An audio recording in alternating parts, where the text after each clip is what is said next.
Paulson, who I've known for many years and have a great deal of respect for. We disagree very much on this issue, but we are otherwise friends. Proposition B. You've heard a lot of numbers. Thank you, Shirley. Thank you, members of the grand jury, for your work. At its core, as Americans, we believe in fairness. Our country was founded on the principle that hard work, individuality, self-determination, and doing the right thing means something.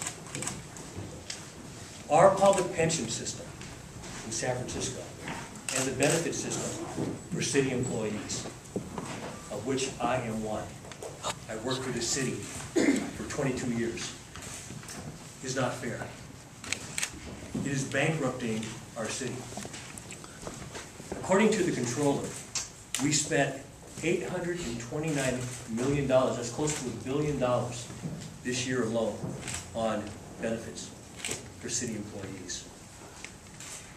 These pensions were created at a time when public employees were paid less than private sector employees, so it was understood as a form of deferred compensation. That is no longer true. According to our city controller, the average city employee earns $93,000 a year.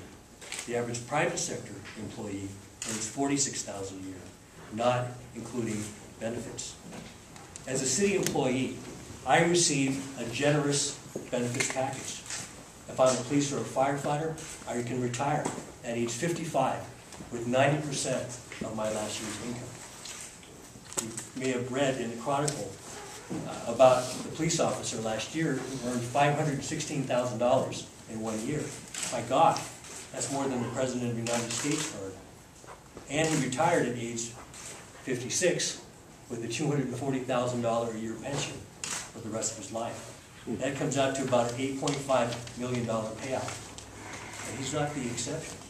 There are 100 other top-paid police officers who earn an average of $241,000 a year. Now, I work in the criminal justice system. I have the ultimate respect for police officers and firefighters who put their life on the line every day. Yet, how much can we afford to pay? How much can we afford to pay when for the first time in our city's great history, we canceled summer school for kids? Why? Because we didn't have $4 million for 10,000 kids to attend summer school. Yet we spent over 100 times that on retiree pensions and health care premiums alone. Our parks budget was slashed by 50%. That's right, folks, 50% last year. You'll find if you go to these little centers that are near our parks, those are now being rented. They're being rented. They're charging people to use our public parks. You go some places in the city, you will find parking meters that go until 9 o'clock. They just installed 1,500 of these 2 weekends ago. This is San Francisco. $80 parking tickets, smart meters downtown, $18 an hour. You can't turn around without somebody picking your pocket in this town. That's not the San Francisco that, as a West Side resident, I have come to love and want to spend my life in. And I know a lot of you feel that same way. And that's why 49,000 people signed a petition to put Proposition B on the ballot. Now, Proposition B doesn't take away anybody's retirement pension. No, it doesn't do that. Okay? It doesn't cut off anybody's health care. What it does, it requires all city employees to contribute towards their pensions. As an elected official, like all elected officials, including the mayor, we do not pay towards our pensions. Under Prop B, I would have to pay 9%. Let me tell you, my wife wasn't happy about that. He said, "What do you mean? You're going to have to pay more?" I said, "Yes." And that's something that I'm willing to do as a city employee, and I believe many others should be willing to do. Why? Because it's an investment in our future. I mean, if you're a private sector employee, you're lucky if you get a 401k. When you're 401k went down 30% in 2008. The city's pension fund went down as well. The difference is, under the city charter or constitution, when the fund goes below 97%, guess what? The taxpayers have got to fill it up. And every year, it's going up and up and up. Just on the pension side alone, 5 years ago, we were paying $175 million for pension and healthcare premiums for retirees. This year, according to the controller, again, these are not my numbers. These are directly from the controller. It was close to $400 million. What about the healthcare costs Shirley mentioned? How much are we spending there? These are just numbers, so they may not mean anything, but it's $456 million for a year for 26,000 city employees, 28,000 retirees, and 47,000 dependents. Okay, so somebody had mentioned, I think Shirley had mentioned that up until a couple of years ago, you worked for the city for 5 years, and you got lifetime retirement benefit. That's a great thing. Wish we could do that for everybody. The problem is, we can't afford it. We couldn't afford it then. According to the city's actuary, that's the folks who figure out what long-term liabilities are, get this, we owe $4 billion in unfunded health care coverage for city employees.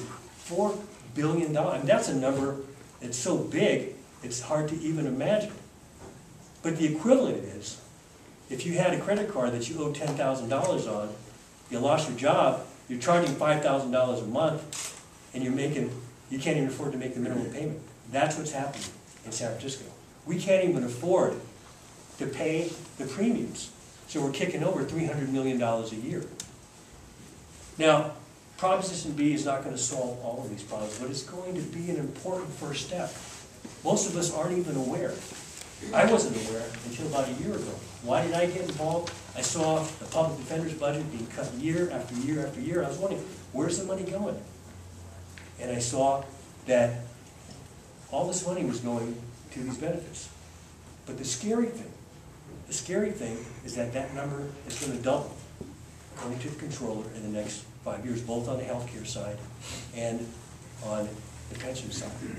So we need to do something, and we need to do something now. This is not something that can wait. We can't kick the can down the road. Look at what's happened in California. This is an opportunity for us to correct this. And I understand that city employees don't want to pay more. I get that. But we have to do what's right, not for just one group of people, not for just 6% of our workforce. We have to think about the other 94% of the hard-working men and women in the city. We have a 10% unemployment rate. The poverty rate has soared. You probably saw the report that came out a couple weeks ago. We have the worst economic recession, right? And it's not fair. It's not fair that I can knock on your door and say, sir, I don't know if you're city employee, sir, PG&E. PG&E. Thank you, Mike. But, it's not fair that I should be able to ask my neighbor to pay for my pension, to pay for my health care costs. If you work for the city and you're a city employee, you don't pay anything for your own health care. In the private sector, you're lucky. You're lucky if they pay part of your health care. Under Proposition B, under the basic plan, a city employee would pay $8 a month. Now, you're going to hear complaints about that from city employees. And let me tell you, if I advertise right now and we're given full health care coverage for $8 a month, you'd have a line from here to San Jose. Remember San Jose, they laid off 50 firefighters because of their pension problem. In Oakland, they laid off 80 police officers in Oakland, California. Why? Because they didn't want to contribute 9% into their pensions. Can you think of a worse place in the world where they could afford to lose 80 police officers? So the whole point of this is that we don't want to wind up like Magellan. This is a moderate step. It is a reasonable step towards making change. And this is the kind of measure that has to come from the people. People say, well, why didn't you negotiate it with the labor leaders? Because I've seen what happened in the past when you try to work on this problem. Nothing gets done. They can't just get kicked down the road even further. This so-called pension reform measure that was on the ballot that Supervisor Ellsberg put on, he ended up taking his name off of it. Why? Because they ended up adding a raise in it for city employees. Proposition B, that supposedly fixed our healthcare system, they put a raise on the pension side that, according to the grand jury report that came out this year, is going to cost taxpayers even more. So I realized early on that that was not going to happen. And that the only way to make this happen was to bring this to the people. And so I asked for support. Oh, and made our case to the people.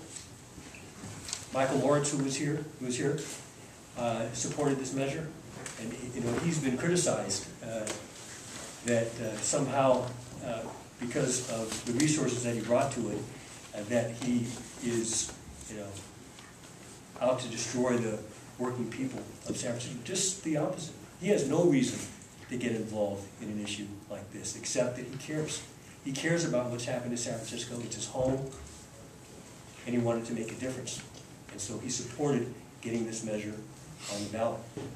But now we have nothing close to the resources that our opponents have. I understand that there's been $1 million pledged, and that there's going to be another $2 million pledged to defeat this measure. You've already gotten probably 4 mailers. We're not going to have those kind of resources, but I believe we have the better case. And so I ask for your support.